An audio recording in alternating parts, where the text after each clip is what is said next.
মানে আমাকে জবাই করবে এরকম। মানে একটা চৌকি মতন ওর উপরে মানে দুটো তক্তা মারা আছে, ওই তক্তার ভিতরে আমার মাথা ঢুকিয়ে দিয়ে গেল দিয়ে মানে বডিটা চোখের ওপর ছিল।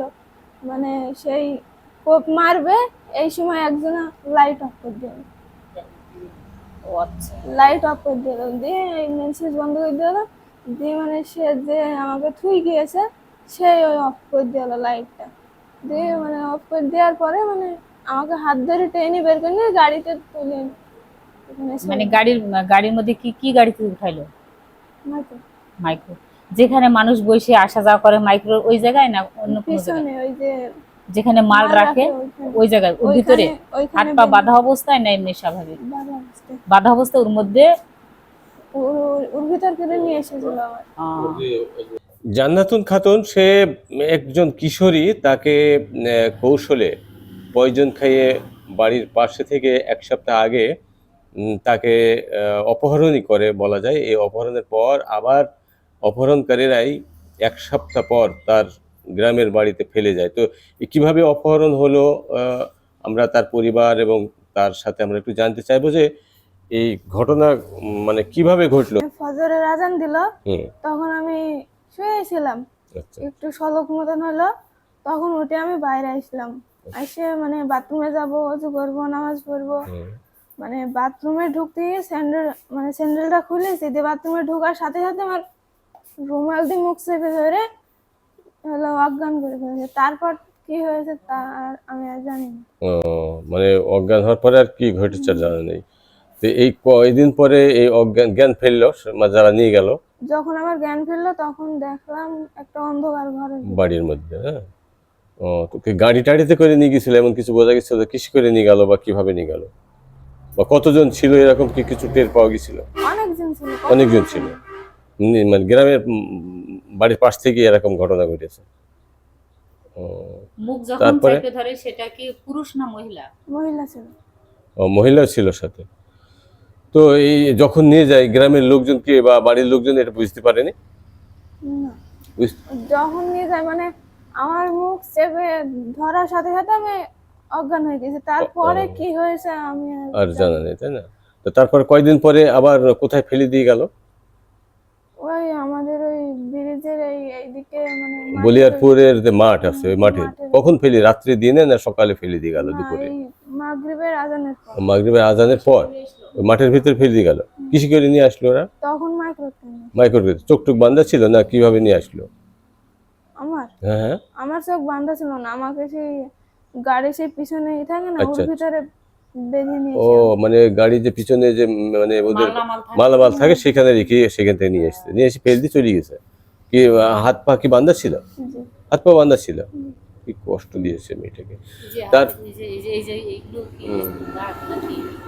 ওই যে নিয়ে গেল, তারপরে যে রাখলো ওখানে কি খেতে টেতে দিত? মানে যারা নিয়ে গেছিল তারা খেতে দিত? জি না, খাইতে দিত না। নিতে দিত না? কি ধরনের নির্যাতন করতো ওরা? মা হলো মানে শিকল দিয়ে হাত বেঁধে মানে মারতো। মারতো? মানে কি দাবি, কি ওদের দাবি ছিল কি যে মারতো এত? আমি জানি না। সেটাও বলতো না, কিন্তু মারতো। ও, কাউকে খেতে চেনাও দিত? যায়নি যারা অত্যাচার করেছে? চেনাও যায়নি? না, ওদের মুখ সবসময় আটকানো থাকে। মুখ আটকানো থাকতো। পাড়ার প্রতিবেশীটা ছেলে কি হলো আর হয়েছে আমার মেয়ে জামাই কি হলো। আচ্ছা।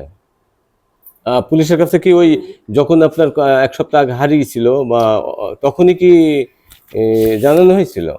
ওই মানে মেয়ে বড় মেয়ে পাইছিনি যখন জি, জি, জি। সকালবেলা ওইটি তখন এই যে একটু চিন্তা ভাবনা করে দেখলাম যে হচ্ছে দিয়ে কি পাই নাকি খোঁজ খাজ করে আচ্ছা। আত্মীয় স্বজনের কাছে হাতে দেন, হাতে দেন।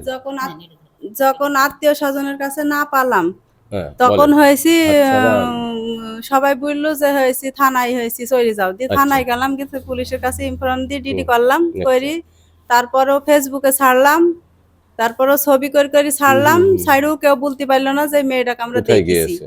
তারপরে আস্তে আস্তে আস্তে আস্তে আমরা খুঁজতেই থাকি তারপর আমাকে ধৈর্য ভাঙা হয়ে যাচ্ছিল স্বাভাবিক। ধৈর্য ধরতে পারছিলাম না যে মেয়ে করলো কিটা এরকম কাজ। আমাকে জিজ্ঞাসা করছে পুলিশরা যে কোনো তোমার শত্রু আছে, আমি শত্রু এখনো খুঁজে পাইনি।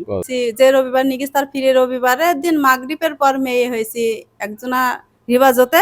সে জিজ্ঞেস জানে যে হারিয়ে গিয়েছে, সে ফোন করে বলছে শিগগিরই আসেন হয়েছে জান্নাতুল আমাদের বাড়ি। তখন যাই মেয়ে হয়েছে তাদের বাড়ি পাই। মেয়ে গ্রামে না অন্য গ্রামেই গ্রামে তারপরে মেয়ে যখন আমরা পাই, আমরা গিয়েছি, আমাদের দেখি মেয়ে ভয় পাই, তা তো স্বাভাবিক।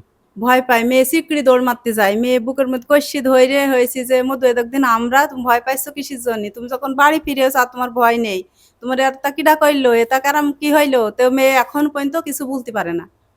বন্ধ। লেখাপড়া বন্ধ। আচ্ছা, তোমাকে যে এইভাবে তারা পাচার করে নিয়ে যায়, নিয়ে যাওয়ার পরে ঠিক মতো কি খেতে দিত? জি না। খেতে দিত না। তো কি বলতো তারা?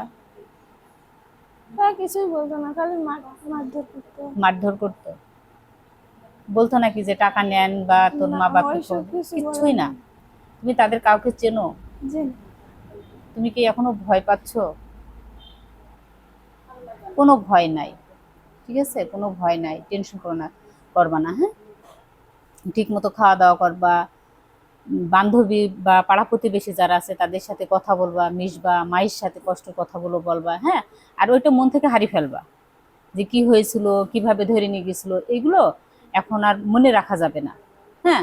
এটা মনে করতে হবে একটা দুর্ঘটনা। এই দুর্ঘটনাটা ঘটছে, পথ চলার পথে অ্যাক্সিডেন্ট হতেই পারে, তাই বলে এই অ্যাক্সিডেন্ট হবে বলে হয়েছে বলে যে পথ চলা যাবে না সেটা কিন্তু না, ঠিক আছে? এক্ষেত্রে মনে সবসময় সাহস যোগাবা, আর এটা মনের মধ্যে রাখা যাবে না যে আমি আমাকে এইভাবে ধরে নিয়ে গেছিল, আমাকে মুখে রুমাল দিয়েছিল, আমাকে আটকে রাখছিল, হ্যাঁ? এগুলো বারবার যখনই করবা তখন কিন্তু তুমি অসুস্থ হয়ে যাবে, তোমার ব্রেনের চাপ পড়বে, তোমার শরীর তেমনি নার্ভাস হয়ে গেছে, হ্যাঁ? এগুলো করা যাবে না, ঠিক আছে? ঠিক মতো খাওয়া দাওয়া করবা, লেখাপড়া করবা, তারপরে সকলের সাথে মিলেমিশে থাকবা, হাসি ফুর্তি করবা, হ্যাঁ? মোসাম্মদ জান্নাতুন খাতুন, পিতা হচ্ছে ইমতাজ আলী, বাড়ি বলিয়ারপুর। সে মূলত পাচারের শিকার হয়েছিল। তাকে মানব উন্নয়ন কেন্দ্র মৌক মানবাধিকার প্রতিষ্ঠান থেকে পারিবারিক সহিংসতা প্রতিরোধ প্রকল্পের মাধ্যমে জান্নাতুন খাতুনকে আমরা আইনগত সর্বোচ্চ সহযোগিতা সহ চিকিৎসা সেবা ও পুষ্টিকর খাবার মানব উন্নয়ন কেন্দ্র মৌক পারিবারিক সহিংসতা প্রতিরোধের মাধ্যমে তাকে আমরা এখন সরাসরি এগুলো প্রদান করব।